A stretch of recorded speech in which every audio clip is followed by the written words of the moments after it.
السلام علیکم ورحمۃ اللہ وبرکاتہ۔ سامعین محترم، امید ہے آپ سب لوگ خیریت سے ہوں گے۔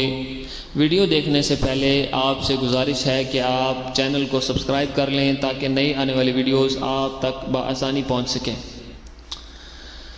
آج ہم آپ کو بتائیں گے خواب میں قرآن پاک کو دیکھنے کی تعبیر۔ اس کی مختلف صورتیں ہیں اور اس کی مختلف تعبیریں ہیں۔ سب سے پہلے ہے قرآن پاک دیکھنا۔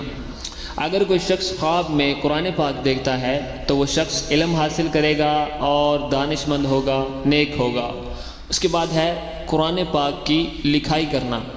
اگر کوئی شخص خواب میں قرآن پاک کی لکھائی کرتا ہے تو یہ اس شخص کے لیے باعث برکت اور رحمت ہے۔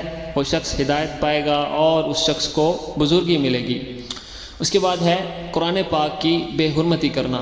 اگر کوئی شخص خواب میں نعوذ باللہ قرآن پاک کی بے حرمتی کرتا ہے تو یہ بیٹے کے حافظ ہونے کی علامت ہے۔ اس کے بعد ہے قرآن شریف پڑھنا۔ اگر کوئی شخص خواب میں دیکھتا ہے کہ وہ قرآن پاک پڑھ رہا ہے تو اس کی تعبیر یہ ہے کہ وہ شخص حکمت سیکھے گا یا دین و دنیا باہم جمع کرے گا، عیش و عشرت میں قدم رکھے گا، جائیداد یا روزی حلال سے کمائے گا، خوش ہوگا یا قوت سے مشہور ہوگا۔ اس کے بعد ہے قرآن شریف لینا۔ اگر کوئی شخص خواب میں دیکھے کہ وہ قرآن پاک لے رہا ہے تو اس کی تعبیر یہ ہے کہ اس شخص کو بزرگی ملے گی اور علم و عمل میں کامل ہوگا۔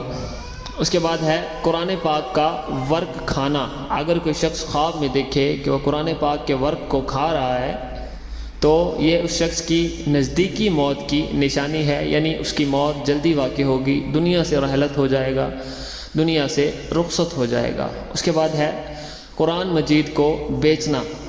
اگر کوئی شخص خواب میں دیکھے کہ وہ قرآن کریم کو بیچ رہا ہے تو یہ اس شخص کے دین اسلام سے کنارہ کشی کی علامت ہے، ذلت اور گمراہی میں گرفتاری کی علامت ہے۔ اس کے بعد ہے قرآن مردے کو دینا۔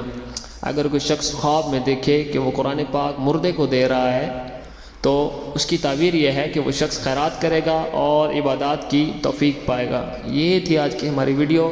اگر ویڈیو اچھی لگے تو لائک کریں، سبسکرائب کریں، شیئر کریں اور چینل پر موجود باقی تمام ویڈیوز کو لازمی دیکھیں۔ ملتے ہیں اگلی ویڈیو میں، تب تک کے لیے اللہ حافظ۔ السلام علیکم ورحمۃ اللہ وبرکاتہ۔